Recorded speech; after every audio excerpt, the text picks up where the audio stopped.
great. Yeah, thank you so Um, much, Dr. Sack. That's a yeah, perfect yeah, segue to my session yes, because I exactly. intend to talk about this. And what I'm tasked to do is to talk about comorbidities in the setting of antiretroviral therapy. And Dr. Bedimo, I think this is someone's slide has a town hall. Is that yours? Oh, sorry.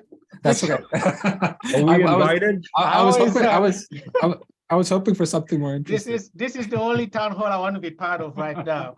So and here are my disclosures, and they're also online. And here are the objectives.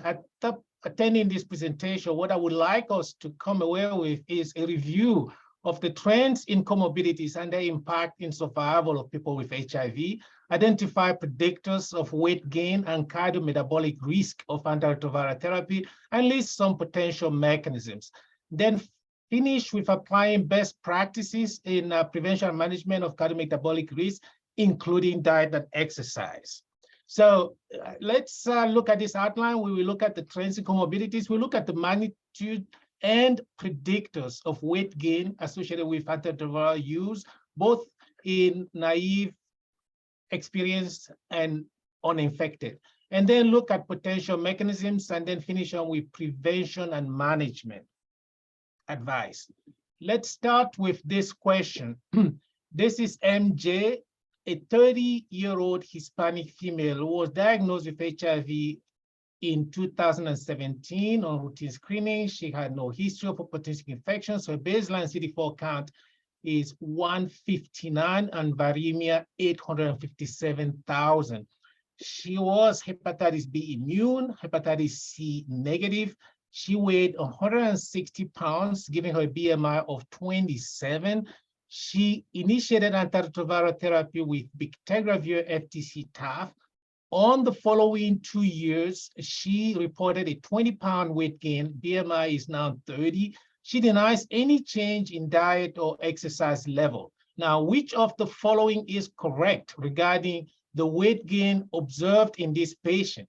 Option A, weight gain on antiretroviral therapy is more likely to occur in men than in women. She is an exception. Option B, weight gain is more likely to occur with NNRTI than with INSTI regimen.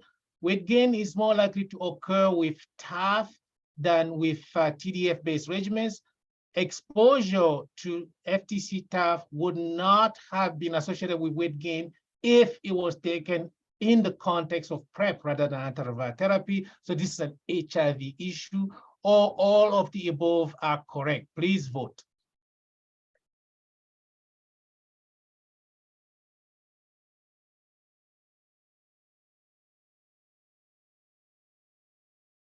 All right, so by far and away, the winner is weight gain more likely to occur with TAF than with TDF. I do agree with the wisdom of the group, and I don't know if any of my co-panelists want to weigh in as well. Some of the answers you put up here, Dr. Bedimo, are really helpful because your own data showed early on, and then many other studies have shown that weight gain is actually more common in women than in men. Correct. And then that includes randomized trial data. And similarly, a manufacturer-sponsored trial found that NNRTIs were less likely to cause weight gain than integrase inhibitor-based regimens. I see a number of my co-panelists nodding, so maybe I'll let someone else weigh in with their thoughts as well.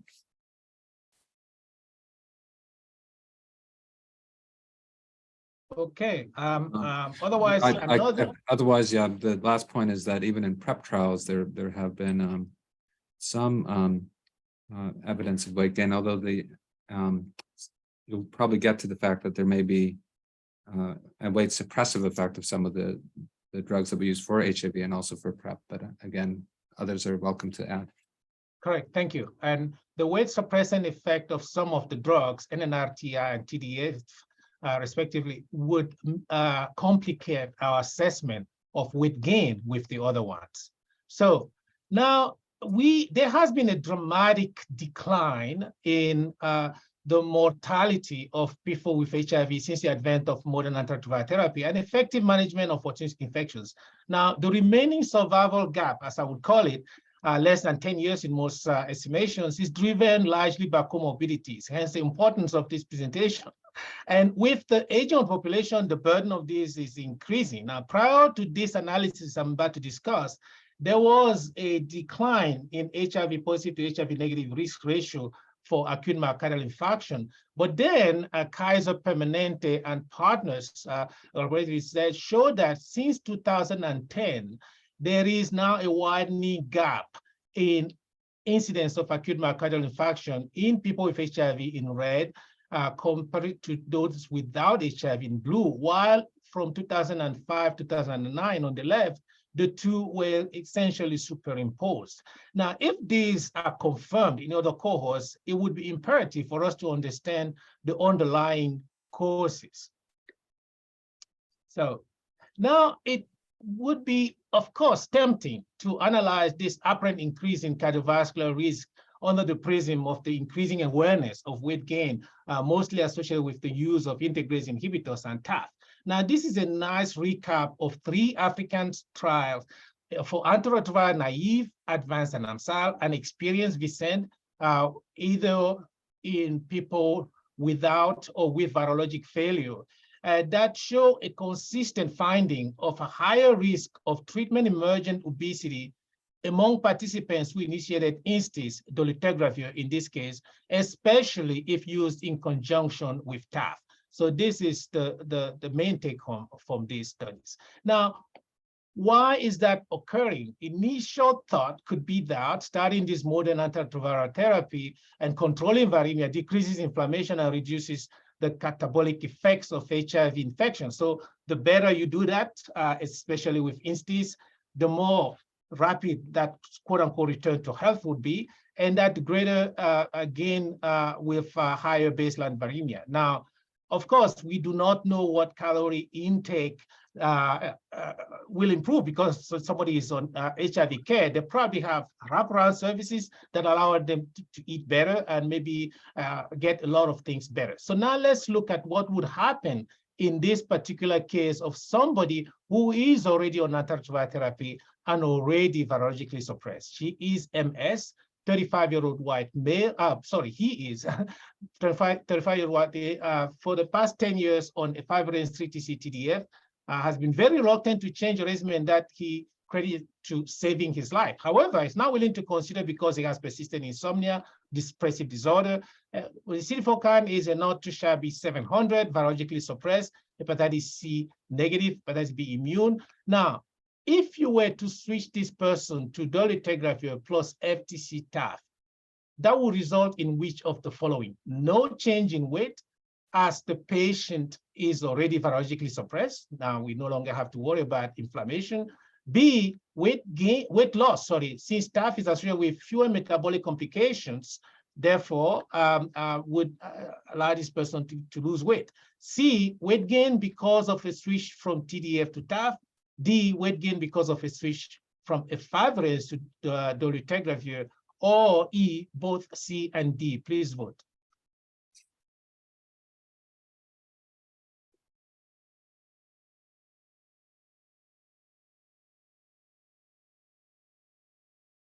Now let's look at the results. And again, this audience did not need me because both correctly put C plus D. And I will just see if any one of our co-panelists want to chime in prior to continuing. So I have a question. I obviously agree with the wisdom of the group here, but what if you chose dolutegravir 3TC instead of a TAF-based regimen? So that is an important question because there has actually been studies looking at people who switch to dolutegravir 3TC versus continuing a triple regimen that would contain TDF in that case. So there is more weight gain if you were to switch to dolutegravir 3TC as well. So that is an important point. Thank you so much, Milan. So Maybe I'll now, just add that go ahead. it's interesting that you present a scenario of I'm going to call him a very young white man. And again, a lot of the data from clinical trials have not often enrolled people who are predominantly male and predominantly white. And so that's some of the clinical trials have shown that, whereas the observational data and the data from Africa that Dr. Bedimo put up gives us more insights. So in some ways, this is a somewhat lower risk person for weight gain. He's young, he's a man, and he's white. But nevertheless, I agree with the panel. I think there is good evidence that we're probably about to see that supports the idea that TDF and efavirenz have some weight suppressive effects, and when you change those, people can gain weight. Right, thank you. And so this is just to complete this particular section, that weight gain would occur on the left in the Swiss cohort with switch from TDF to TAF, on the right from ACTG, the alert cohort, followed by the halo cohort, with a switch before and after switch to INSTI. So even if people were virologically suppressed. So that return to health issue, while it may be true, is there is more than that happening. As another consideration is the OPRA cohort, weight change with switch from TDF to TAF while maintaining other antiretroviral class and anchor. So regardless of those anchor drug, a switch from TDF to TAF was associated with increased weight. And again, like Raj said, that could have been because of the prior weight suppression from TDF. Now let's examine weight gain in the context of the pathogenesis of these chronic complications of HIV. We started with highlighting that cardiovascular disease risk ratio between HIV and non-HIV appears to be increasing. Now, I always think that when you look at these comorbidities, think of three potential groups of factors. The patient comes to HIV with some baggage, which is genetic, behavioral, or otherwise, especially things like smoking, very prevalent. And then the virus, inflammation and the causes, not immune activation, may not be completely abated, even in the context of chronic virologic suppression, and then sometimes co-infections. And then layered on that is the antiretroviral therapy. So this is what we like to now call about the obesogenic epidemic, which really overlaps with HIV epidemic, mostly affecting Blacks and Hispanics, and mostly in the South in the US, and is growing. And we know that even if you have virologic suppression on antiretroviral therapy, inflammation, immune activation persists over and above people who do not have infection. And that these HIV parameters are predictors of acute myocardial infarctions in this VA study, for instance. So we know that the virus induces adipocyte dysfunction. This is what is newly appreciated in these studies by Gorwood et al. But this is likely worsened by exposure to integrase inhibitors. And now there has newer studies presented at the comorbidity conference about hypoxia-inducible factor as a potential mechanism by this of this adipocyte toxicity. So we may be having viral effects and treatment effects compounding each other. Now, even in the context of and this study suggested to us that if you deferred antiretroviral therapy, you gained more weight than if you started immediately. And again, this is important to analyze because most people here were on NNRTI and on TDF, very few on INSTI. So that again shows you that these two drugs, NNRTIs and TDF, may be suppressing weight that would otherwise have occurred.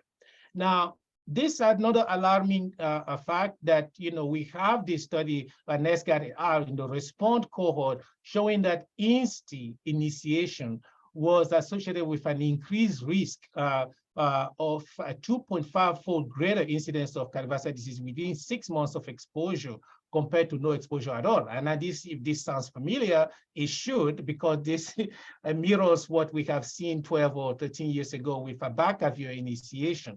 Now, again, is this weight gain? I don't think that weight gain would have occurred in 6 months enough to cause increased risk of cardiovascular disease. So we probably need to look for a possibility that the cardiometabolic risk, if true, from this integrase inhibitor and or TAF, may not necessarily be going through weight gain. And this is another analysis looking at diabetes at INSTI initiation, published this year by O'Halloran et al. This showed that, raltegravir less so, but evategravir and dolutegravir were associated with incident diabetes. Bictegravir was as well, but was not statistically significant because there were very, very few people on bictegravir, similar with TAF. So, and again, trying to make sure we don't conflate weight gain with cardiometabolic risk is this analysis from the EuroCEDA showing that increase in weight was associated with increase in diabetes, but not of all-cause mortality, which was predicted by a decrease in weight in this analysis. So now that we have identified the problem, can we do anything about it? So switching is something that we have reached out to a lot, but reversal of the weight, again, we've switched to non-INSTI and non-TAF. It may still uncertain. There's good data coming from South Africa, Francois Venter in advance, because a lot of these people who gain weight over there have been switched to other regimens, and they will show us if that has resulted in a commensurate weight loss. And again, ACTG has a study in progress that will also give us indications. Now, weight loss medications, there's now a lot of interest in GLP-1 analogs, semaglutide, for instance. These are being explored in HIV, but let's not forget lifestyle modification. Diet and exercise reported work ancillary benefits in people with HIV include prevention medication of other non-AIDS complications. So, and our guidelines, what we're saying is that counseling regarding possibility of weight gain and potential cardiometabolic complications is recommended for people with HIV initiating or switching ART, but a special attention to diabetes, because there's also no evidence that ART switch would be mitigating. Metformin is still first line. It's important to stick with exercise, and these are the calorie guideline options for weight loss. And what we're saying is that the yearly diabetes screening and assessment of cardiometabolic risk of patients receiving INSTI-based ART, especially given the data I just presented, is recommended in here. So I will close here with a summary of our recommendations for cardiometabolic complications and weight gain in HIV, and we'll have time for discussion. We need to document weight. Let's make it another vital sign, and the BMI at baseline and every 6 months. For people initiating antiretroviral therapy or switching to a new one, so we can identify any change sooner. The rationale being that soon we may come up with biomarkers that will allow us to know whether that a trajectory that the patient is likely to take. Yeah, and so we're not there yet. Counseling regarding possibility of weight gain and potential cardiometabolic complications recommended. We may lose people if we don't tell them beforehand that this is likely to happen. And then, like I said, the last two I've already presented, yearly diabetic screening and lifestyle changing effects are recommended, will gain more than 5% of body weight. So I will stop here and remain open for questions and other interventions from co-panelists. Yeah, thank you. Let's invite the attendees to send in their questions. One of the questions that I see now is one that you started touching on, but maybe you can expand on, which is the consequences of weight gain. And I think you talked a bit about diabetes, but does it extend to metabolic syndrome and fatty liver disease? And a question I want to put to you in that context is, we spent a lot of time in the 90s and early 2000s talking about lipodystrophy and kind of fat maldistribution. Do we yet know whether the weight gain in people on some of these combinations, is it visceral fat? Is it subcutaneous fat? It's been a little while since we've talked about VAT to SAT ratios, but what can you tell us about weight gain and visceral and subcutaneous fat? But start with the metabolic syndrome and the fatty so liver. I think that's the advanced trial. I keep returning to it because it's aptly named because it actually did advance our knowledge about weight gain on antiretroviral therapy, among other things. What it showed is that not only the weight gain was both trunk and peripheral, and that two things that I would like to emphasize on the weight gain antiretroviral therapy. We need to look at not just the average weight gain in a particular study or cohort, but the proportion of people who gain a substantial amount, so the outliers, and more than 10%, for instance, which is what that analysis of advanced NAMSAL and BSENT presented earlier last month in Glasgow.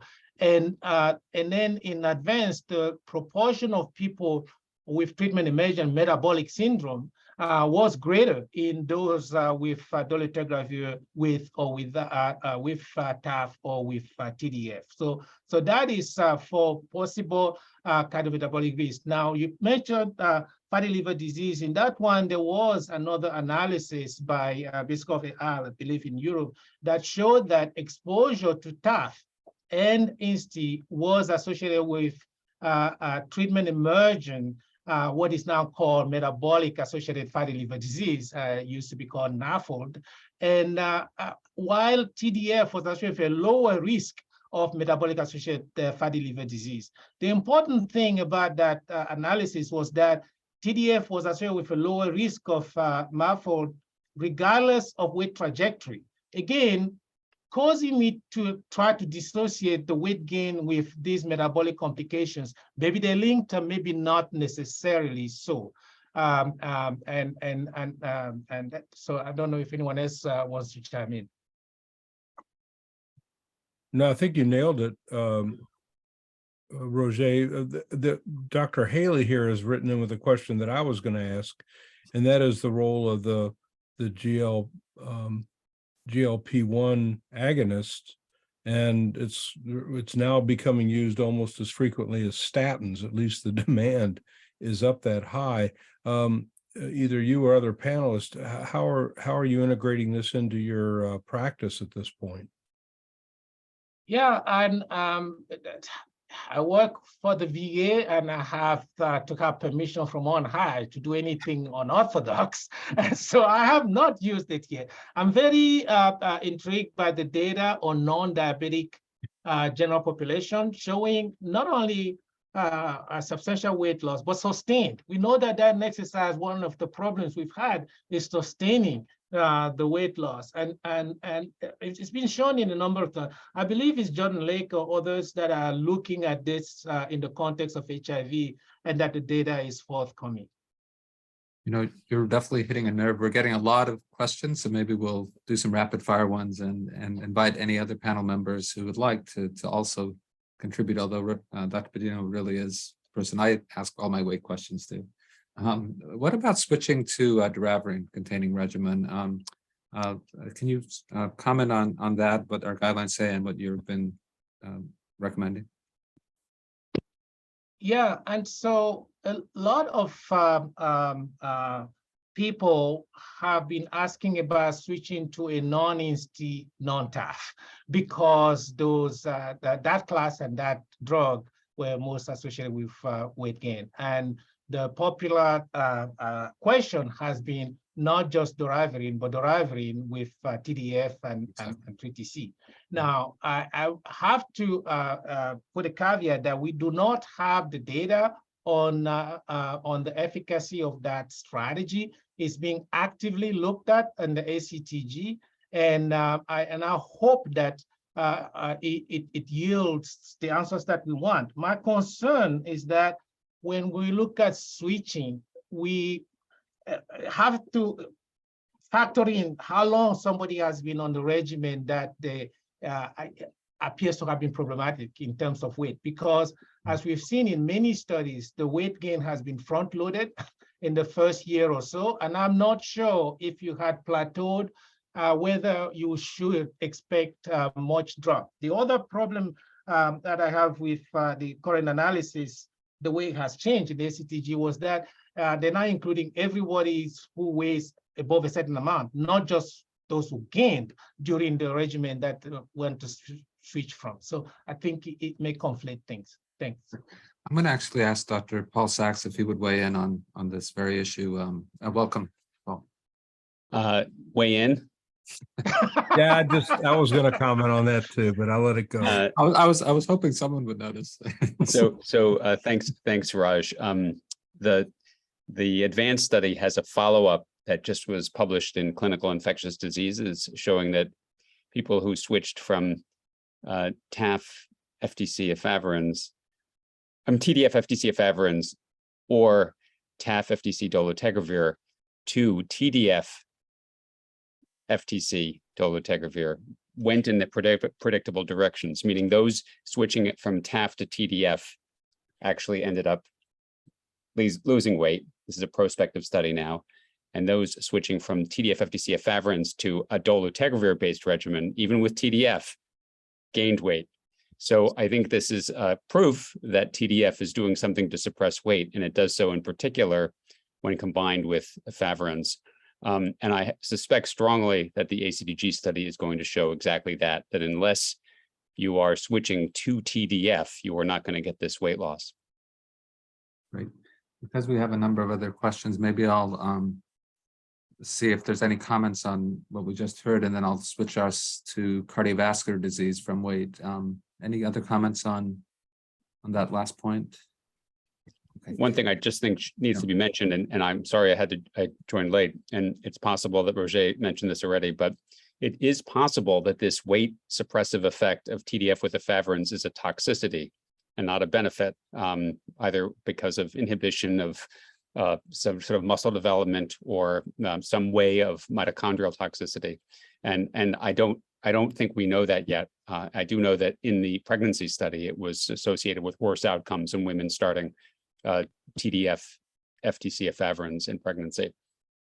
Yeah, and actually in that regard, we mentioned earlier when we were talking about regimens during pregnancy, the infant outcomes were better in the non-efavirenz group. One of the infant outcomes that was improved was less stunting. That is, the women who received efavirenz and with TDF during pregnancy, their infants have less growth, more stunting. Less growth, yeah. No, small infant size and more premature labor in the efavirenz TDF FTC arm associated with lower weight gain.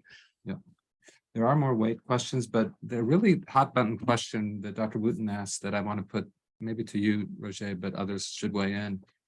The RESPOND data that you showed us with that transient or the increase in cardiovascular events in the first 6 months after starting an integrase inhibitor, is that leading you to not use INSTI-based regimens in your patients who have a lot of cardiovascular risk factors, say they're a smoker, hypertensive? Would you use that data and apply it to not choosing an integrase inhibitor? Yeah, it's a provocative data, and again, I like I said, it's a bit reminiscent of our experience with Bacavir in 2008 or something like that. I think it's a little early to. I mean, I don't think that makes me depart from what is recommended for most people. I think it's important to say that. And again, the trajectory of increased risk in RESPOND within 6 months and was no longer apparent by 24 months, if my memory serves me right, suggests that it's not necessarily acting on the proximal, risk for cardiovascular disease, and it probably is impacting people who already had a plaque and maybe made it to unstable and not just because of inflammation or something else. So it's very proximate. It's not something that led to that. Again, when it goes down at 24 months, makes me scratch my head even more. I think it's important that we look at more data than this. And Janice Huber has a question coming back to abacavir in general. I think it kind of fits here. And that is that you noticed in our guidelines this time, we don't really have abacavir as a treatment start choice anymore. And I think the reason for, and the question is, do you just, if you have people on it, do you put them on something else? And that is a judgment, but one of the, we struggled for a while asking, are these data accurate or real? And I think there's enough studies now that show there are increased myocardial infarctions on abacavir versus not when somebody's not on abacavir. And that's probably due to some platelet aggregation, at least hypothetically. And so I think it's probably wise as people get older, especially let's say over the age of 50, if they're on an abacavir regimen, you can just simplify by putting them on dolutegravir 3TC, and it usually does just fine and mitigates that risk. And I think that's an option for folks overall. But clearly we're not starting abacavir anymore. Yeah. Not to belabor the point, but another thing that we did pose to NASGAD and RESPOND group is that we don't see a factoring in of switching away from TDF in their analysis. Because if you're starting an INSTI, you're usually starting TAF or stopping a TDF if that INSTI is bictegravir or elbaptegravir now and as well. So I'm curious to see what the response is going to be, because it's very possible that we do have conflation of a switching of the NRTI with what they reported. Maybe I can say something here. I'm actually co-author on the RESPOND paper, and of course we discussed that a lot. You know, first we didn't believe this signal, but we just didn't get it away, you know, with all the sensitivity analysis. But what one has to consider is RESPOND is really a relatively old cohort, you know, and that they have a lot of treatment history before, and it's a lot of switching. And I think for me, it's clear we need to have other cohorts, you know, doing similar type of analysis, and also to really look in drug naives, you know, who start newly, to have as much exclusion of confounding factors as possible. But so our conclusion right now was not to give INSTIs in the moment, because it needs confirmation. This is is a very important point. Yeah. This is also why this panel is so great, because of the international contribution. So thank you, Holdrick. That's wonderful.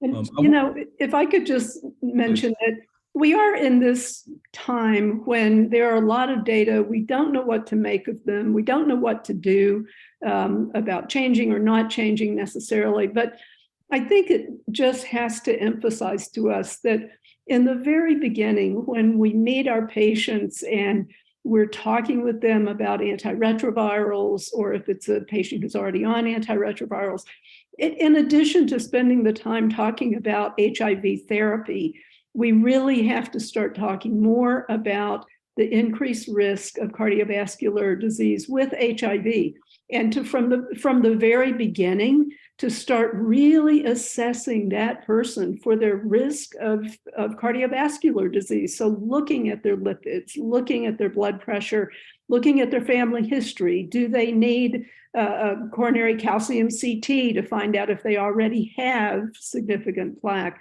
You know, I just think in addition to the management of HIV meds, our job is now to manage the broader patient. And you know, I tell patients, the good news here is we're going to be able to suppress your HIV. You're going to be able to live a long time and do well, but we can't get rid right now of the risk of having HIV at all. And so and how that increases their risk for cardiovascular disease. So, you know, let's let's not have you die of a heart attack at age 45 with a suppressed viral load. That's a really important point, and we're right at time, but I'm going to take 1 minute and ask you, Dr. Thompson, as one of the key authors of the primary care guidelines for HIV, one of the attendees would really love to know, how do you counsel your patients about weight gain in particular? And I think you really put that in the context of heart health and healthy living, but is there something that you've found to be helpful when you're starting a person on HIV meds around the weight gain if they're concerned? And then we'll wrap up with this answer. Well, I guess I like to present starting antiretrovirals as a really positive change for their life in general. And it's like, hey, let's get healthy. Let's look at everything we can do to improve your health. And, we know that we all tend to gain weight over time. I don't like to blame it on the antiretrovirals because I don't want to scare people off, but to acknowledge that weight gain happens. And so, talk to them some about their diet and about being more physically active. And I tend to just talk about incremental change and not you have to lose 20 pounds. Let's just make incremental changes slowly. But I really talk with almost all of my patients about that. And I think we quickly can address Beth Gadkowski's question about what cardiovascular risk calculator we can use. Most of them are working pretty well, but I think you should err on the higher side. So in other words, if you get a low number, just add a couple points to it. And finally, some nice work out of the group from the group that I actually run, but there was a cohort study that showed that myocardial infarctions are actually 1-to-1 from type 1 and type 2. So don't forget type 2. And we'll get to that with Dr. Springer and Dr. Eaton when we talk about methamphetamine and stimulant use, that there are heart attacks in young people that have nothing to do with traditional cardiovascular risk factors. And Mike, if I can just quickly chime in, I totally agree with you about modifying the risk scores. And there's a terrific paper that was put out by the cardiologists, actually, about HIV risk. And it gives your HIV risk enhancing factors, which are a low nadir CD4 count, anytime off of antiretrovirals with prolonged viremia and so on. But, it's a really great paper that gives you step-by-step instructions about lipid management and also a lot of pathophysiology. So I'll just drop that there. That's terrific. Maybe we'll figure out a way to get that into a version of the chat so that people can see it. But thank you for that. I think there are a few more questions that we'll invite our panelists to answer online. That is by chat or by text. And I think we're going to go from one set of complications to another, which is the issue of